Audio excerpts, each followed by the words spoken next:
எடப்பாடி அவர்கள் சொல்லட்டும் சரிங்களா. அவர் 50 வருஷமா அரசியல் இருக்கிறார். ₹1 கூட வாங்காம ஒரு கையெழுத்து போட்டிருக்கேன்னு சொல்லுங்க. அப்படி சொல்லிட்டா நீங்க அப்படின்னு சொல்லுங்க. அப்படி அவர் சொல்லிட்டாரா நீங்க அப்படின்னு சொல்லுங்க. அதே மாதிரி 6600 கோடி ரூபாய் துபாயில இருந்து வருதுனாரு. இன்னைக்கு வரைக்கும் ₹1 வந்திருக்கானே எங்க மாநில தலைவர் நம்மள அவர் கேக்குறாரு. 2 வருஷம் இருக்கு சார், அதுக்கான திட்டங்களை 3 வருஷம் முடிஞ்சிருச்சுங்கறத பத்தி பேச மாட்டேங்கிறீங்க சார். அப்படி பார்த்தா எய்ம்ஸ் அதை பத்தி அவங்க கேட்பாங்க. எய்ம்ஸுக்கு டேட் சொல்லிட்டாங்க. முதல்வர் அவர்கள் இருந்தும் இல்லாதவர் தான் தமிழ்நாட்டை பொறுத்த வரைக்கும். தினமும் ஒரு திட்டத்தை தொடங்கி வச்சுட்டு இருக்காரு. நீ இருந்தும் இல்லாதவர்னா அது எப்படி கரெக்ட்? சார் என்ன திட்டத்தை தொடங்குறாரு சொல்லுங்க. அத்திக்கடவு அவிநாசி திட்டம் எங்களுடைய தலைவருடைய போராட்டத்தினால் கிடைத்த வெற்றி. அது ஒரு திட்டத்தை தவிர யாருமே போராடலையா? எத்தனை கட்சி அங்க போராடி இருக்காங்க? விவசாயிகள் அவங்க கூட்டணி பாருங்க. சென்னையில் ஒரு உலகத்தரத்தில் ஒரு ரேஸ் நம்மளும் பார்க்கலாமே, அதில் என்ன பிரச்சனை இருந்துட்டு போகுது? ஒரு திட்டத்தை மோடி அவர்கள் கொண்டு வராருன்றனாலே தமிழ்நாட்டில் வந்து எதிர்க்கிறாங்க அப்படின்னு நீங்கள் சொல்கிறீங்க. திமுக ஏதாவது ஒன்று பண்ணாலே நீங்களும் எதிர்க்கிறீங்க. அந்த ஸ்டாண்டில் தான் நீங்களும் போயிருக்கீங்க. இந்த பணத்தை எடுத்து அந்த 45 கோடி ரூபாயை ஈடு கட்டியிருக்கலாம்ல. இதே மாதிரி தான் ஜோதிகா ஒரு கருத்தை சொன்னாங்க. அதுக்கு வந்து நீங்கள் எல்லாரும் பொங்கிட்டு வந்தீங்க. இப்போ நீங்கள் இந்த காசு எடுத்து இதுக்கு செலவு பண்ணலன்னா எப்படி?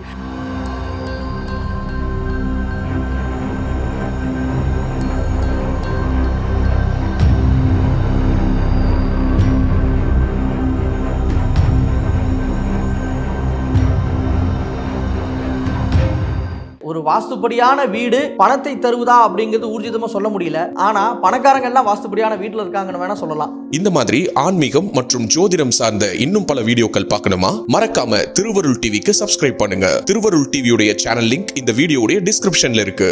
பேசு தமிழா பேச நேயர்களுக்கு வணக்கம். இன்று நம்மோட நிகழ்ச்சியில தமிழக பாஜகவுடைய ஐடி பிரிவின் மாநில செயலாளர் திரு விபின் பாஸ்கர் அவர்கள் இணைஞ்சிருக்காங்க. அவங்க கூட தான் பேசணும். வணக்கம்.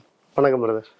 உங்களுக்கும் அதிமுகவுக்கும் என்னதான் பகையாக இருந்தாலும், முன்னாடி கூட்டணி இருந்தீங்க, இப்போ பகையாக இருந்தீங்க, இருந்தாலும் அவரை தற்கூறின்ற வார்த்தையை சொல்லி ஒரு பொது மேடையில் பேசுறது எப்படி கரெக்டாக இருக்கும்? அங்கே பேசிட்டார், ரைட்டு. அதுக்கடுத்த நாள் கொடுத்த ப்ரெஸ் மீட்லையும் இது குறித்து நாங்கள் இன்னும் நிறைய விஷயங்கள் அவங்க பண்ண ஊழல்கள்லாம் வெளியிடுவோம், அவங்க பண்ண எவ்வளோ பணம் கொள்ளையடிச்சாங்க வெளியிடுவோம்லாம் அண்ணாமலை பேசுகிறாரு. மிரட்டி பார்க்குறீங்களா அதிமுகவை, இல்லை எப்படி இதை எடுத்துக்கிறது? மிரட்டி பார்க்கல. இந்த விஷயத்தை முதல்ல ஆரம்பித்தது யார் அப்படின்னு பார்க்கணும். ஏன்னா எடப்பாடி தான் ஆரம்பிக்கிறார். அவர் வந்து ஒருத்தர் காலை பிடிச்சி பதவி வாங்கினார். ஐபிஎஸ்ங்கிறது என்ன காலை பிடிச்சி பதவி வாங்கி? அதுக்கு முன்னாடி அண்ணாமலை தானே ஆரம்பிச்சார். ஜெயலலிதா அவர்கள் பற்றி ஒரு அண்ணாவை பற்றி பேசினதோ அது கரெக்டா? அதுக்கப்புறம் தானே இந்த ஒரு விஷயமே ஆரம்பிக்கலாங்க. அண்ணா அவர்களை பற்றி பேசுனது முழுக்க வரலாற்று, சரிங்களா, வரலாற்று பதிவு. அதைத்தான் சொல்றாரு அவர். எந்த இடத்துலயாவது அண்ணாமலை அவர்கள் பேசுனதை திருப்பி நான் வாங்கிக்கிறேன், அதாவது திருப்பி வாங்கிக்கிறேன், இதை நான் வந்து தவறாக பேசிட்டேன்னு எந்த இடத்துலயாவது சொல்லிக்கிறாரா? வரலாற்று பதிவு அது, சரிங்களா. அம்மையார் அவர்களை பற்றி பேசும்போதும் அந்த இடத்துல பேரே குறிப்பிடாமல் தான் அந்த இந்து நாடுகளுக்கு பேட்டி கொடுக்குறாரு, புரியுதுங்களா. அதே மாதிரி வந்து எந்த இடத்துலையும் அம்மையார் அவரை பற்றி தவறாக பேசலை, அண்ணாதுரை அவர்களை பற்றியும் தவறாக பேசலை. அண்ணாதுரை அவர்கள் வந்து சொன்ன ஒரு வார்த்தை இருக்குது, நீங்கள் வந்து ஒரு சாராயம் விற்றீங்கன்னா, கள்ளச்சாராயம் விற்றீங்கன்னா, அதாவது வந்து மது போன்ற விற்பனைகள்லாம் அரசாங்கமே பண்ண போகிறாங்க அப்படின்னா அது வந்து தொழுநோய்க்கு சமமானது அப்படின்னு அண்ணாதுரை சொல்லிக்கிறாரு. அப்படிங்கிறதுல தலைவர் வந்து கோட் பண்ணிக்கிறார். அப்போ அதை பற்றி ஏன் பேச மாட்டேங்கிறீங்க? அண்ணாதுரை அவர்கள் நல்லவர்னு பேசிக்கிறார். அண்ணாதுரை அவர்களுடைய அடுத்த தலைமுறை எப்படி இருக்குது, அவங்க பாருங்கள், கலைஞர் கருணாநிதியுடைய வாரிசு மாதிரி அவங்களாம் இருக்கிறாங்களா அப்படிங்கிறத பற்றியெல்லாம் பேசினார். அப்போ அவர் எவ்வளோ பெரிய தலைவர், அவர் ஒரு சிறந்த நிர்வாகத்துக்கு உண்டான தலைவர் அப்படிங்கிறதெல்லாம் பேசினார். அதை பற்றி ஏன் பேச மாட்டேங்கிறீங்க? மீடியாவோட வேலை என்ன? ஏடிஎம்கேவுக்கும் டிஎம்கேவுக்கும் அண்ணாமலை அவர்கள் எந்த மாதிரி ஒரு பகையாக இருக்கிறார் அப்படிங்கிறத பற்றியே பேசுகிறீங்க. அண்ணாமலை அவர்கள் அதில் இருக்கக்கூடிய தலைவர்கள்லாம் எப்படி வாழ்ந்தாங்க, எந்த மாதிரி இருந்தாங்க அப்படிங்கிறதெல்லாம், அவங்களுடைய புகழ் என்ன அப்படிங்கிறதெல்லாம் பேசிக்கிறார். அந்த மாதிரி நல்ல விஷயத்தெல்லாம் யாரும் பேச மாட்டேங்கிறாங்க. இந்த விஷயத்தில் எடப்பாடி அவர்கள் தான் வந்து அண்ணாமலை அவர்களை ஒரு காலை பிடிச்சி பதவி வாங்கினார். சரி, யார் காலை பிடிச்சி பதவி வாங்கினார் சொல்லட்டும், புரியுதுங்களா. அண்ணாமலை அவர்கள் என்ன பதிலடி கொடுத்தார்? 10 வருட ஆண்டு காலமாக பச்சை இங்கில் ₹1 கூட வாங்காமல் நேர்மையான முறையில் பதவி வகிச்சுக்கிறேன், என்னுடைய அந்த நேர்மையை சந்தேகிக்கிறாரு. அப்போ அவர் பேச தகுதியற்ற தற்குறி அப்படின்னு சொல்கிறார், புரியுதுங்களா. அதில் எந்த விதமான மாற்று கருத்தும் கிடையாதுன்னு திருப்பி சொல்கிறார், அழுத்தம் திருத்தமாக சொல்கிறார். சரி, அண்ணாமலை அவர்கள் சொல்கிறார்ல, 10 வருஷமாக பச்சை இங்கில் ₹1 கூட நான் கையெழுத்து போடுறதுக்கு காசு வாங்கலை அப்படிங்கிறார். எடப்பாடி அவர்கள் சொல்லட்டும், சரிங்களா, அவர் 50 வருஷமாக அரசியல் இருக்கிறார். ₹1 கூட வாங்காமல் ஒரு கையெழுத்து போட்டிருக்கேன்னு சொல்லுங்க. பச்சை இங்கில் அவரும் கையெழுத்து போட்டிருக்கார், சரிங்களா. எத்தனையோ இடத்துல வந்து அவர் டெண்டரு அந்த மாதிரி எடுத்துருக்காங்க. அதில் எங்கேயாவது ₹1 கூட காசு வாங்காமல் நான் டெண்டர் கொடுத்தேன், ₹1 கூட காசு வாங்காமல் நான் கையெழுத்து போட்டேன் அப்படி சொல்லிட்டா நீங்க அப்படின்னு சொல்லுங்க. அப்படி அவர் சொல்லிட்டாரா நீங்க அக்செப்ட் பண்ணிக்கிறீங்களா? அதே மாதிரி இல்ல சார், அவர் அப்படி சொல்லிட்டாரு. எடப்பாடி அவர்கள் வந்து நீங்க சொல்ற உங்களுடைய வார்த்தை ஏத்து ஓகே, நான் டெண்டர் வந்து காசு வாங்காம தான் பண்ண அப்படி சொன்னா நீங்க அக்செப்ட் பண்ணிக்கிறீங்களா? அதுதான் நான் சொல்றேன். அடுத்து சொல்றேன். எங்க தலைவர் அண்ணாமலை அவர்கள் ஒரு பொது மேடையில் சொல்லும் போது, நான் வந்து என்னுடைய சொத்து மதிப்பை நான் வெளியிடுவேன். சரிங்களா, என்னுடைய மனைவியின் பேரில் இருக்கிற பேங்க் அக்கௌண்ட்லேருந்து எல்லா அக்கௌண்ட்டோடைய டீட்டெயிலும் நான் ரிலீஸ் பண்ணுறேன் அப்படின்னு அவர் ரிலீஸ் பண்ணார். ஒரு வெப்சைட்டில் அவருடைய பேமெண்ட் எவ்வளோ இருக்குது, அவர் சொத்து என்ன இருக்குது, அவர் மாமனார் சொத்து இருக்குது எவ்வளோ இருக்குது, அவங்க அப்பா சொத்து எவ்வளோ இருக்குது, மனைவியோட சொத்து எவ்வளோ இருக்குது அப்படிங்கிறதால ரிலீஸ் பண்ணார். அந்த மாதிரி எடப்பாடி அவர்கள் அதே மாதிரி ரிலீஸ் பண்ண சொல்லுங்கள். அதாவது அரசியலுக்கு வரக்கு முன்னாடி அவருடைய சொத்து மதிப்பு என்ன, அரசியல் வந்ததுக்கப்புறம் அவருடைய சொத்து மதிப்பு என்ன அப்படிங்கிற ரிலீஸ் பண்ணுங்க. அதே மாதிரி அவரோட சம்பந்தி இருக்கார் இல்லையா, அவரோட சொத்து மதிப்பை ரிலீஸ் பண்ண சொல்லுங்க.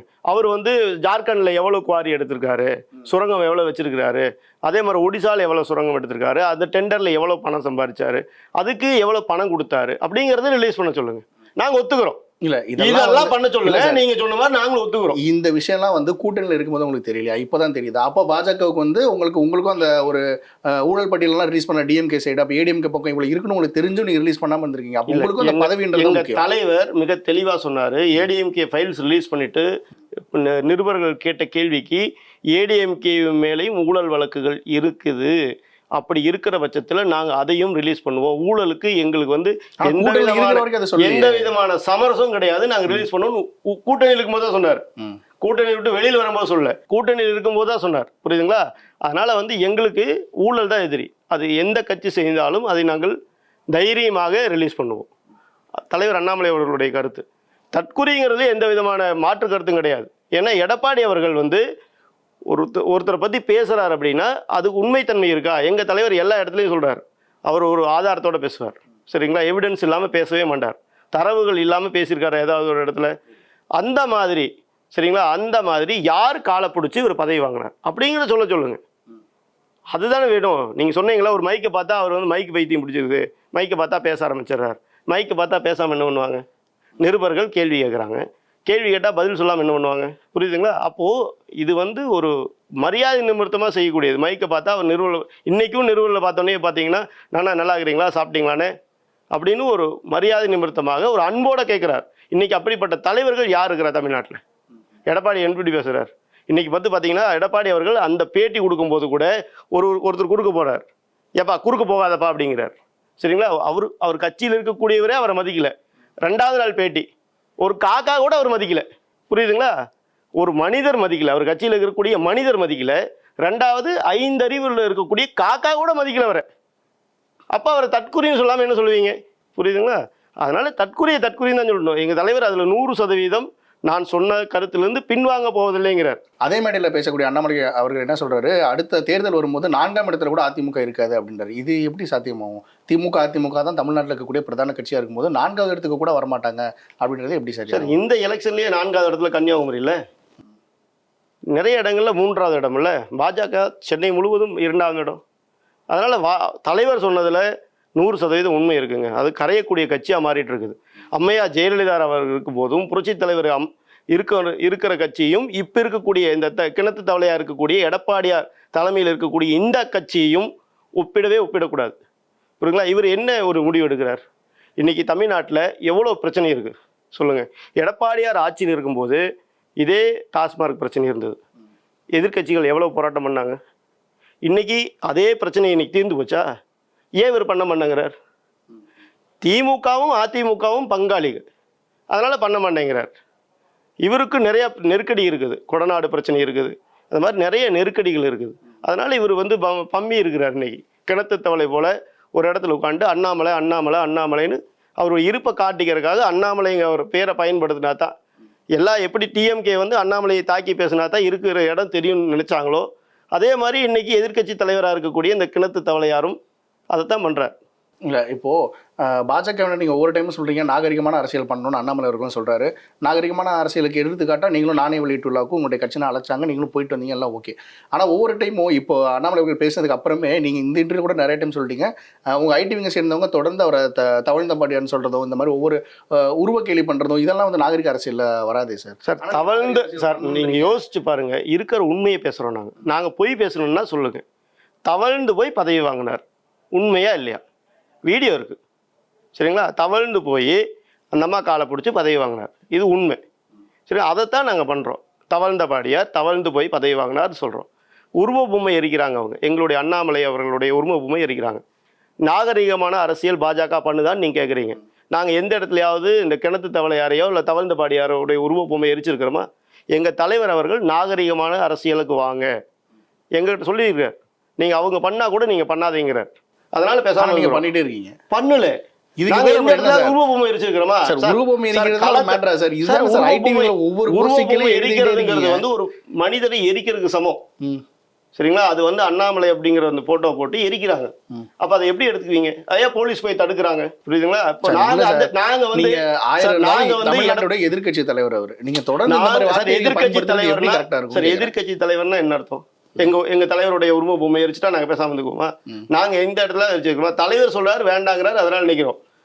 அதாவது தலைவர் ஏற்கனவே சொல்லிக்கிறார். இதெல்லாம் தலைவர் சொல்லி தான் செய்றீங்களா? இந்த ஐடிவிங்ல ஹேஷ்டேக் ட்ரெண்ட் பண்றது தலைவர் சொல்லி தான் செய்றீங்க சார்? அதுதான் சார், தலைவருடைய இதை தாண்டி அதாவது பாத்தீங்கன்னா எந்த இடத்துலயும் நாங்க எதுவும் செய்யறது கிடையாது.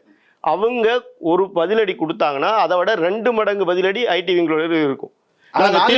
நாகரிகமா கொடுக்கலாமே சார். அவங்களுடைய பதிவு போய் பாருங்க, நாகரிகமா இருக்கு. அவங்களுக்கு புரியற மொழியில சொல்லணும் சார். அவங்க என்ன மொழியில பேசுறாங்களோ அவங்க மொழியில நான் பேசணும் சார். இப்போ நான் போய் நாகரிகமா பேசுறேன், நாகரிகமா பேசிட்டு இருந்தேன். இப்ப பிரதமர் மோடி அவர்களை திட்டி அவர் இங்க வரப்போ சரி, ஒவ்வொரு தடவையும் திட்டி நீங்க பதிவு போடும்போது என்ன சொல்றீங்க? 1000 இருந்தாலும் நம்ம நாட்டினுடைய பிரதமர் அவர் ஏன் இப்படி பேசுறீங்கன்னு பாஜக சைட்ல இருந்து கேக்குறீங்க. அதே மாதிரி நம்ம ஊரோட எதிர்கட்சி தலைவர் அவர், அவருக்கு கொஞ்சம் நாகரிகமா கொஞ்சம் மரியாதையா அவர் பேசலாம் சார். அவர் வந்து பாஜகவுடைய மாநில தலைவரை நாகரிகமா பண்ணணும்ல, செய்யணும்ல. அவங்க என்ன மாதிரி பதிவு போடுறாங்க? அப்ப அந்த பதிவுக்கு நாங்க பதிலடி தரணும்ல சார். நான் நல்லா ஞாபகம் வச்சுக்கோங்க, நீங்கள் மோடி அவர்களை பற்றி சொன்னீங்க. வணக்கம் மோடிங்கிற ஹேஷ்டாக்கு 16 லட்சத்துக்கு மேலே நாங்கள் போட்டிருக்கிறோம். சரிங்களா? ஐடிவிங் அவ்வளோ ஸ்ட்ராங். சரிங்களா? இங்கே ஒரு 4-5 பேர் உட்காந்துக்கிட்டு எங்கள் தலைவர் அண்ணாமலை அவர்களை பார்த்துக்கிட்டு இந்த மாதிரி ஹேஷ்டாக் போடுற வேலையெல்லாம் வச்சுக்கிட்டாங்கன்னு வச்சுக்கோங்களேன். இது மிகப்பெரிய பெரிய ஸ்ட்ராங்கான ஒரு ஐடிவிங். நாங்கள் அடித்தோன்னா 1 மணி நேரத்தில் தாங்க மாட்டாங்க. கிணத்து தவளை காணாமல் போயிடும். அந்தளவுக்கு எங்களால் அடிக்க முடியும். எங்கள் மாநில தலைவர் அண்ணாமலை அவர்களுடைய ஆணைக்கிணங்க பேசாமல் இருக்கிறோம்.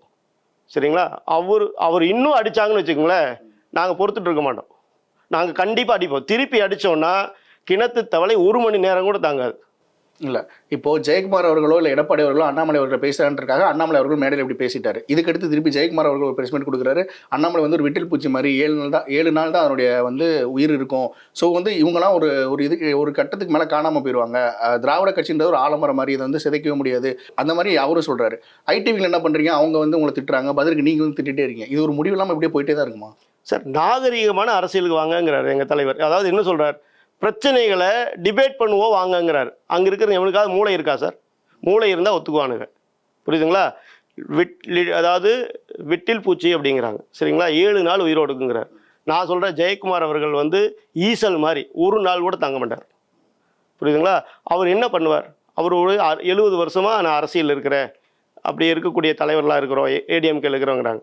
சரி, 50 வருஷமா 60 வருஷமா இருக்கக்கூடிய அரசியல் அனுபவம் பெற்ற நீங்கள் உங்களுடைய சொந்த தொகுதியில் ஏன் ஜெயிக்க முடியலன்னு கேட்குறேன். அந்த அளவுக்கு தான் உங்களுக்கு அரசியல் அறிவு இருக்குது. நீங்கள் வந்து ஒரு ஈசல் மாதிரி சார், ஒரே நாளில் செத்து போயிடுவீங்க. 1 நாள் தான் அதனோட உயிர் வாழக்கூடிய நாள், ஒரே நாள் தான். நீங்கள் எங்கள் தலைவரை பற்றி பேச வேண்டிய அவசியம் கிடையாது. எங்கள் தலைவர் என்ன சொல்கிறாரு? நாகரிகமான அரசியலுக்கு மக்கள் பிரச்சனையை பேச டிபேட் பண்ணலாம் வாங்கங்கிறார். அங்க எவனுக்காவது மூளை இருந்தா வர சொல்லுங்க, டிபேட் பண்ணுவோம் சார். எங்க தலைவர் கூட வேண்டாம் சார், எங்க கூட வர சொல்லுங்க சார். இல்ல சார், அது எப்படி கூப்பிடுறது? நீங்க வந்து ஆக்கப்பூர்வமான விவாதத்துக்கு வாங்க அப்படி தற்கூரின்னு சொல்லிட்டு நீங்க வந்து நாகரிகமா அவர் பேசுறது நீங்க கேட்கணும். அவர்கிட்ட போய் எடப்பாடி அவர்கள் போய் யாரு காலை பிடிச்சா அவர் பதவி வாங்கினார் நீங்க சொல்லுங்க. இல்ல கரெக்ட், நாங்க போய் கேட்கிறோம் சார், யாரு காலை பிடிச்சா அவர் பதவி வாங்கினார், அவர் பேரை சொல்லுங்க. இல்ல சார், நாங்க போய் சார் இன்னார் காலை பிடிச்சி நீங்க பதவி வாங்கலாமான்னு கேட்கிறோம். இதுதானே சார் அரசியல்? அதிமுக அவர் பேசுனது தவறா இல்லையா? அவர் பேசுனது தவறு. அவருடைய மொழியில எங்க தலைவர் பதில் கொடுத்திருக்காரு. புரியுதுங்களா? நீங்க பார்த்துருப்பீங்க, எடப்பாடி அவர்கள் பேசினாருன்னா பின்னாடி இருக்கக்கூடிய ஜிங்ஜாக் 4-5 பேர் கிளம்பி வந்துருவானுங்க எங்க தலைவர் அட்டாக் பண்றதுக்கு.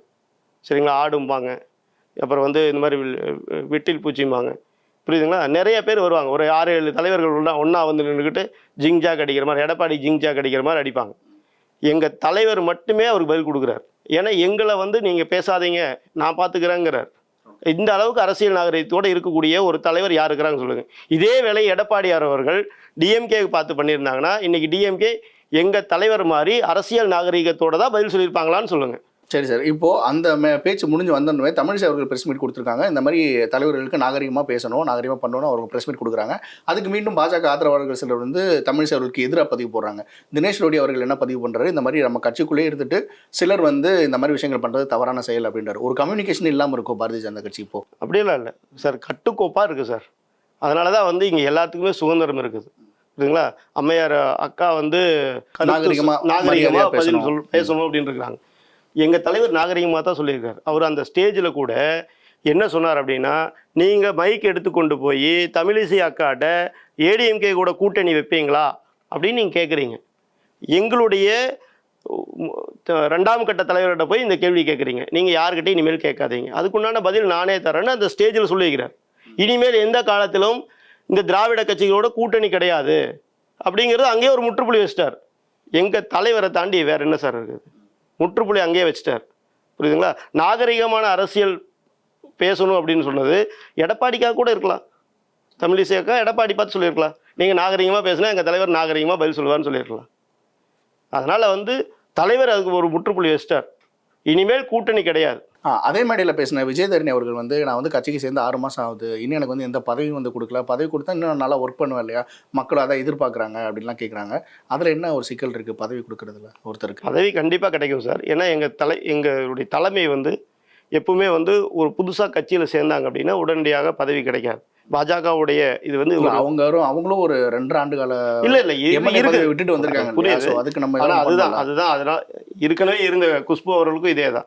இதுக்கு முன்னாடி இருந்த எல்லா தலைவர்களும் இது எங்களுடைய கட்சியினுடைய ஒரு கோட்பாடாகவே இது இருக்குது.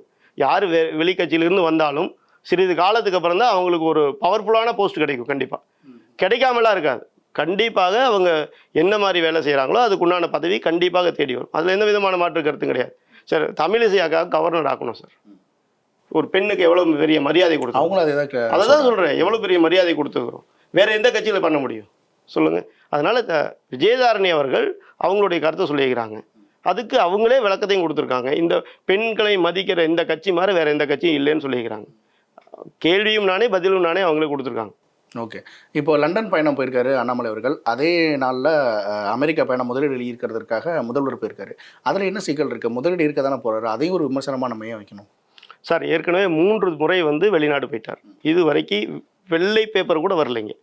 வெள்ளை அறிக்கை தாங்கன்னு கேட்குறோம். அது எப்படி நமக்கு தெரியும்? மேபி அவங்க அதுக்கான திட்டங்களை பின்னாடி வந்துட்டு இருக்கலாம் இல்லையா? நம்ம போயிட்டு வந்தோம். நீங்க 3 தடவை போய்க்கிறாரு. ஜப்பான் சிங்கப்பூர்லாம் போகும்போது 28 தடவை ட்ரெஸ் மாத்தினாரு.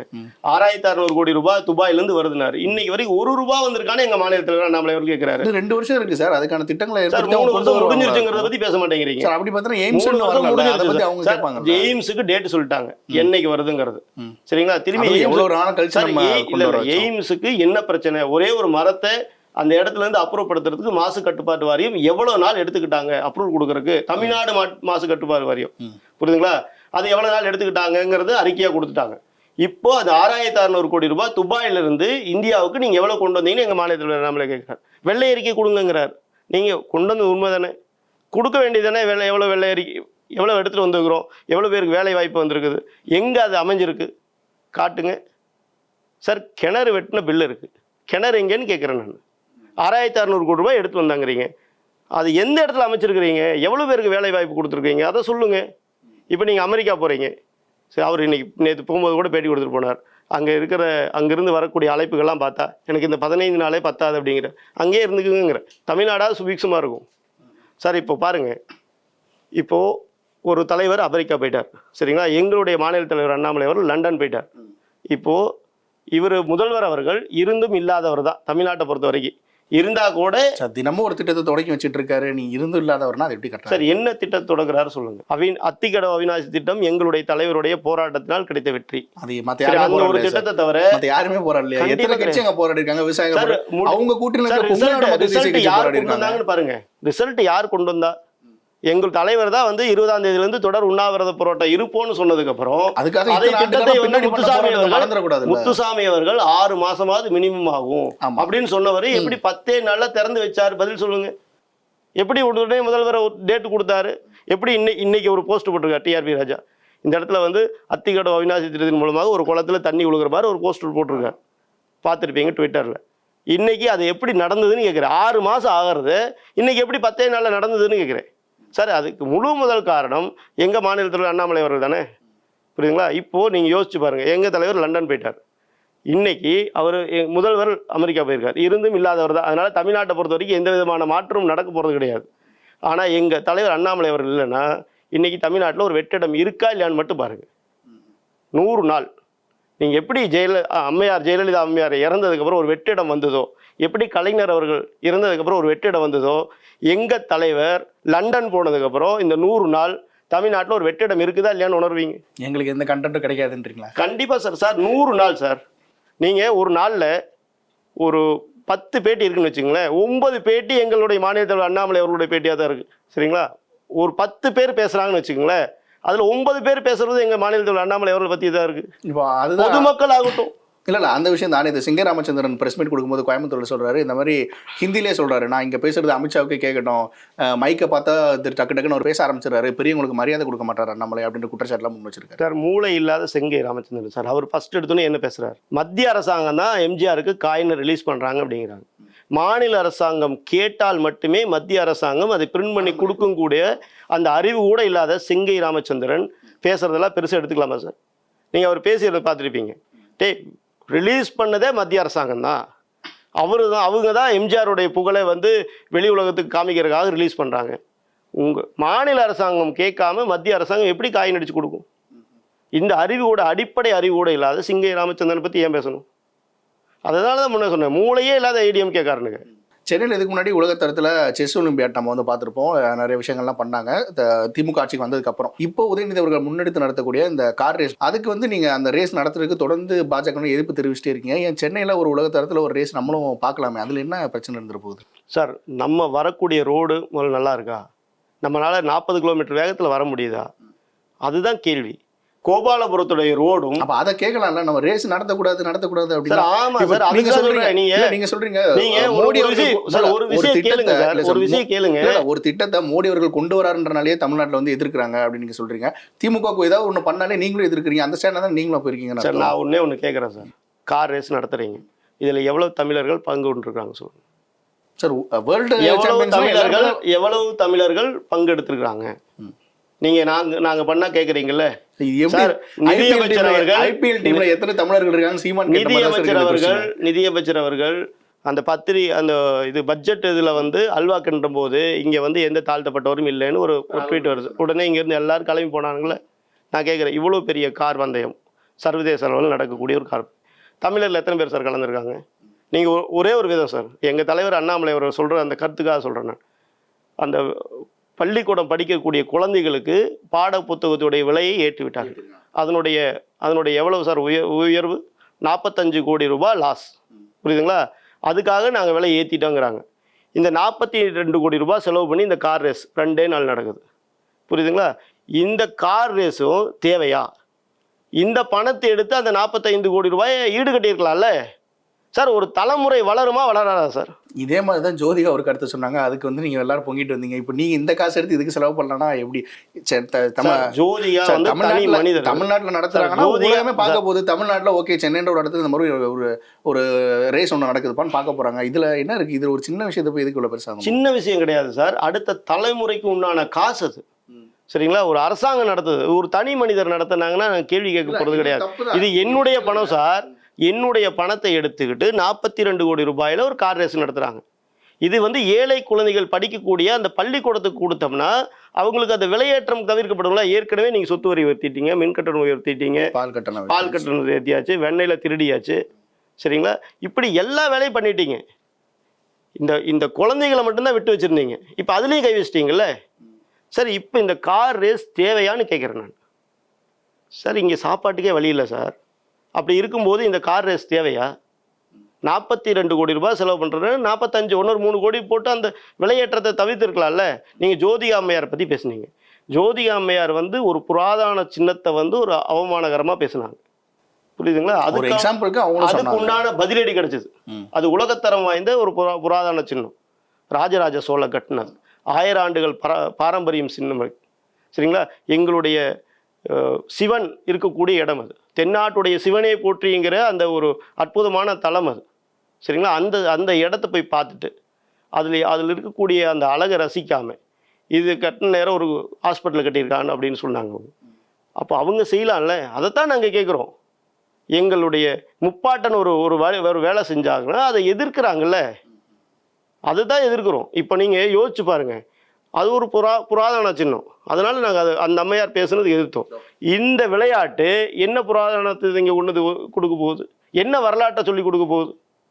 இங்கே நீங்கள் கோபாலபுரத்தில் இருக்கக்கூடிய ரோடு வசதி சாதாரண கிராமங்கள் இருக்கான்னு கேட்குறேன் நான். 40 கிலோமீட்டருக்கு மேலே போக முடியுதா சார்?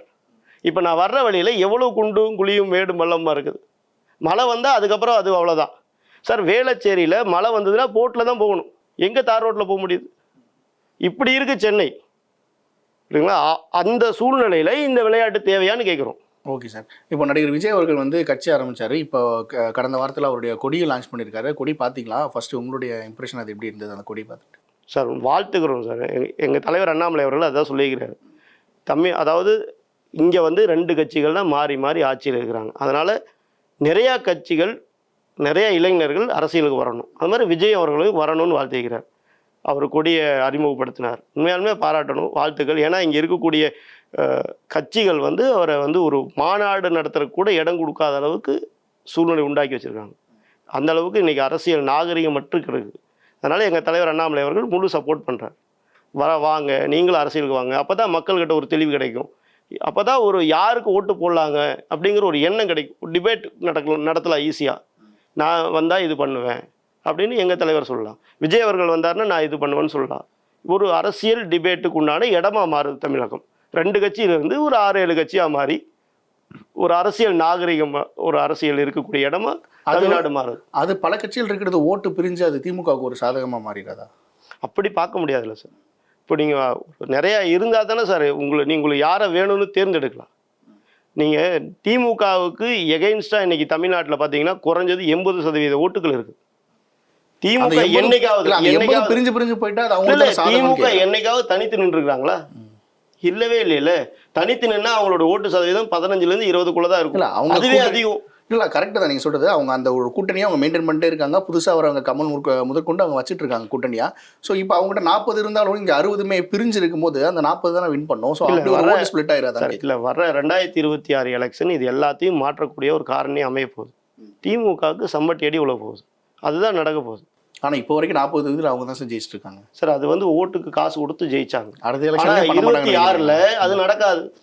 எப்படி சொல்கிறீங்க? கண்டிப்பாக நடக்காது. நீங்கள் வேணா பாருங்கள், 26ல் இவங்க பண்ணக்கூடிய இந்த கொள்ளை, அதே மாதிரி இங்கே தமிழ்நாடு நடக்கூடிய கொலை, கற்பழிப்பு, பாலியல் வன்புணர்வு, இது எல்லாமே ஒரு இம்பேக்டாக மாறும். புரியுதுங்களா? இதெல்லாம் ஒரு காரணியாக மாறும்.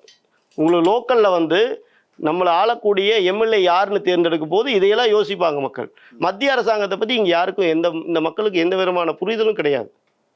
அதனால் இதுக்கும் அதுக்கும் நிறைய வேறுபாடு இருக்குது. கண்டிப்பாக 2026 டிஎம்கேவை வீட்டுக்கு அனுப்பக்கூடிய ஒரு எலெக்ஷனாக மாறும். இப்போ விஜய் அவர்களுடைய வருகைனால அண்ணாமலை அவர்கள் பின்னாடி நிறைய இளைஞர்கள் திரண்டிருக்காங்க, சீமான் அவர்கள் பின்னாடி இருக்காங்க. ஸோ இந்த ஒரு 2 பேரோட ஓட் பேங்க் ஏதாவது பாதிப்பு ஏற்படுத்துமா? அது கொஞ்சம் ஸ்பிளிட் ஆகி அங்கே போகிறதுக்கான வாய்ப்புகள் ஏதாவது இருக்கும் சார்? பாஜக உண்டான ஓட்டு என்றைக்கும் மாறாது. சரிங்களா?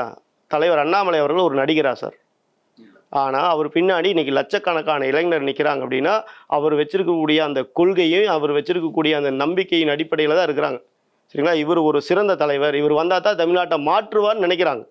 அதனால தான் இன்றைக்கி அவர் பின்னாடி நிற்கிறாங்க. அவர் ஒரு நேர்மையான தலைவர் கூட, புரியுதுங்களா? அதனால தான் அவர் பின்னாடி அப்படி நிற்கிறாங்க. இன்றைக்கி எடப்பாடி அவர்களை பற்றி அவருடைய நேர்மையை சந்தேகத்தங்காட்டி தான் அவர் அந்த மாதிரி ஒரு ரியாக்ட் பண்ண வேண்டியதாக போச்சு. அதுவே எனக்கு தெரிஞ்சு 10% தான் பண்ணியிருக்காரு. இந்த நேர்மைக்காக தான் இன்னைக்கு தமிழக இளைஞர்கள் அவர் பின்னாடி நிற்கிறாங்க. அதனால பாஜக பின்னாடி இருக்கக்கூடிய இளைஞர்கள்லாம், அண்ணாமலை அவர்கள் பின்னாடி இருக்கக்கூடிய இளைஞர்கள்லாம் விஜய் கட்சிக்கு போயிடுவாங்களா? கண்டிப்பாக போக மாட்டாங்க. இங்கே யாருக்கு பாதிப்பு? திமுகவுக்கு பாதிப்பு, ஏடிஎம்கேக்கு பாதிப்பு, நாம் தமிழருக்கு பாதிப்பு. இந்த ஓட்டுகள் எல்லாம் கொஞ்சம் சிதறும். ஆனால் பிஜேபியினுடைய ஓட்டு இன்னும் அதிகமாகுமே தவிர குறையவே குறையாது. எங்களோட இந்த பல்வேறு கருத்தில் பயந்து பண்ணீங்க. ரொம்ப நன்றி சார். நன்றி பிறகு. மிருகசீரிசம் நட்சத்திரத்தில் பிறந்தவனுக்கு கால் பாதங்கள் பிரச்சனையா வரும். இப்போ நம்ம எல்லாருக்கும் ஒரு நோய் வாய்ப்படுறோம். அந்த நோய் வந்து உங்களுக்கு 20 வயசுல வரணுமா, 40 வயசுல வரணுமா, 60 வயசுல வரணுமா, 80 வயசுல வரணுமா? இந்த மாதிரி ஆன்மீகம் மற்றும் ஜோதிடம் சார்ந்த இன்னும் பல வீடியோக்கள் பார்க்கணுமா? மறக்காம திருவருள் டிவிக்கு சப்ஸ்கிரைப் பண்ணுங்க. திருவருள் டிவியுடைய சேனல் லிங்க் இந்த வீடியோடைய டிஸ்கிரிப்ஷன்ல இருக்கு. உலக தமிழ் சொந்தங்களுக்கு வணக்கம். நான் ராஜவேல் நாகராஜன். பேசு தமிழா பேசு வலையொலியுடைய வளர்ச்சிக்கு நீங்களும் உறுதுணையாக இருக்கணும்னு நினச்சிங்கன்னா இந்த வீடியோடைய டிஸ்கிரிப்ஷனில் இருக்கக்கூடிய ரேசர் பே லிங்கை கிளிக் பண்ணுங்கள். அந்த லிங்க்கில் போயிட்டு உங்களுக்கு விருப்பமான தொகையை பேசு தமிழா பேசுவனுடைய வளர்ச்சிக்கு உங்களுடைய பங்களிப்பாக நீங்கள் கொடுக்கலாம். நன்றி, வணக்கம்.